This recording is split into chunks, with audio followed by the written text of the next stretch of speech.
సూర్య భగవానుడికి ప్రత్యేకమైన స్థానం ఉంది. జగత్తుకు వెలుగు, జీవం, కాలాన్ని ఇచ్చే శక్తిగా సూర్యుడిని ఆరాధిస్తారు. ముఖ్యంగా మకర సంక్రాంతి సమయంలో సూర్య భగవానుడి ప్రాముఖ్యత మరింతగా చర్చకు వస్తోంది. హిందూ పంచాంగం ప్రకారం 2026 జనవరి 14న బుధవారం నాడు పవిత్రమైన మకర సంక్రాంతి పండుగ జరుపుకుంటారు. ఈ రోజున సూర్యుడు ధనస్సు రాశి నుంచి మకర రాశిలోకి ప్రవేశిస్తాడు. ఇదే ఉత్తరాయణం ప్రారంభమని శాస్త్రాలు చెబుతాయి. ఇది కేవలం ఖగోళ మార్పు మాత్రమే కాకుండా లోతైన ఆధ్యాత్మిక భావనలతో ముడిపడి ఉన్న పవిత్ర సందర్భం. సాధారణంగా మనం సూర్య భగవాను చిత్రాలను గమనిస్తే ఆయన ఒక అద్భుతమైన రథంపై ప్రయాణిస్తూ కనిపిస్తారు. ఆ రథానికి 7 గుర్రాలు, ఒకే జత చక్రం, ముందు భాగంలో ఒక సారథి ఉంటారు. అయితే ఈ ప్రతి హంసం వెనుక లోతైన అర్థం, పౌరాణికంతో పాటు శాస్త్రీయ భావన కూడా దాగి ఉంది. అందులో ముఖ్యంగా సూర్యుడి రథానికి 7 గుర్రాలే ఎందుకు ఉంటాయి అనే ప్రశ్న చాలా మందికి కలుగుతుంది.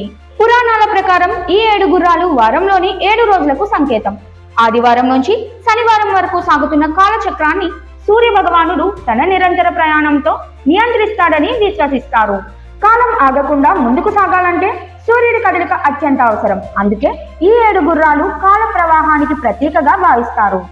ఇదే కాకుండా శాస్త్రీయంగా చూసిన సూర్యకాంతి తెల్లగా కనిపించినా అది నిజానికి 7 రంగుల సమ్మేళనం. ఇంద్రధనుస్సులో కనిపించే వైలెట్, ఇండిగో, నీలం, ఆకుపచ్చ, పసుపు, నారింజ, ఎరుపు అనే 7 రంగులు సూర్యకిరణాల్లో దాగి ఉంటాయి. ఈ విషయాన్ని వేల సంవత్సరాల క్రితమే మన ఋషులు గుర్తించి సూర్యరథానికి 7 గుర్రాలుగా రూపకల్పన చేయడం ఆశ్చర్యకరమైన విషయం. ఇది ప్రాచీన భారతీయుల శాస్త్రీయ అవగాహనకు గొప్ప ఉదాహరణగా చెప్పవచ్చు. మరో విశ్వాసం ప్రకారం ఈ 7 గుర్రాలు వేదాలలోని 7 ఛందస్సులను సూచిస్తాయి. గాయత్రి, బృజతి, ఉష్ణిక్, జగతి, త్రిశూక్, అనుష్టుప్, భక్తి అనే ఈ 7 ఇదస్సులు వేద మంత్రాల ఆధారంగా ఉన్నాయి. సూర్య భగవానుడి శక్తి వేద మంత్రాల ద్వారా ప్రవహిస్తుందని, ఆ శక్తినే ఈ గుర్రాలు సూచిస్తాయని పౌరాణిక కథనాలు చెబుతున్నాయి. ఇప్పుడు సూర్య భగవానుడి రథాన్ని నడిపించే సారథి ఎవరు అనే విషయానికి వస్తే ఆయన పేరు అరుణుడు. అరుణుడు సాధారణ వ్యక్తి కాదు. ఆయన పక్షిరాజు గరుడుని అన్నయ్య. పురాణాల ప్రకారం అరుణుడు పూర్తిగా అభివృద్ధి చెందని రూపంలో జన్మించాడు. అయినా కూడా సూర్యుడు రథసారథిగా ఉండే శక్తి ఆయనకు ఉంది. సూర్య భగవానుడికి ఎదురుగా నిలబడి రథాన్ని నడిపించే అరుణుడు సూర్యుడిని తీవ్రమైన వేడిని నేరుగా భూమికి తాకకుండా అడ్డుకుంటాడని విశ్వసిస్తారు. భూమిపై జీవరాశిని కాపాడే బాధ్యత కూడా ఆయనదే అని చెబుతారు. సూర్య రథానికి ఉన్న చక్రం కూడా ఎంతో ప్రాముఖ్యత కలిగి ఉంది. ఆ రథానికి ఒకే జత చక్రం ఉంటుంది. దానిని సంవత్సరం అని పిలుస్తారు. ఆ చక్రంలో 12 చువ్వలు ఉంటాయి.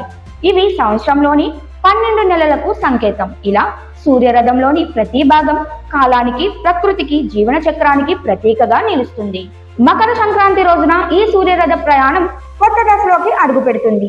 సూర్యుడు మకర రాశిలోకి ప్రవేశించడంతో ఉత్తరాయణం ప్రారంభమవుతుంది. ఈ కాలాన్ని దేవతల పగలు అని పిలుస్తారు.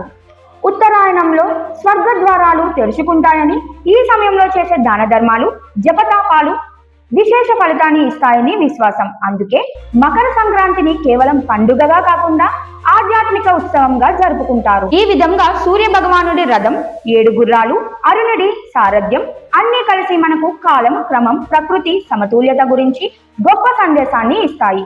సూర్యుడి ప్రతి ఉదయం మనకు కొత్త ఆశను ఇచ్చినట్టే మకర సంక్రాంతి కూడా జీవితంలో కొత్త వెలుగును తీసుకువస్తుందని పెద్దలు చెబుతూ ఉంటారు.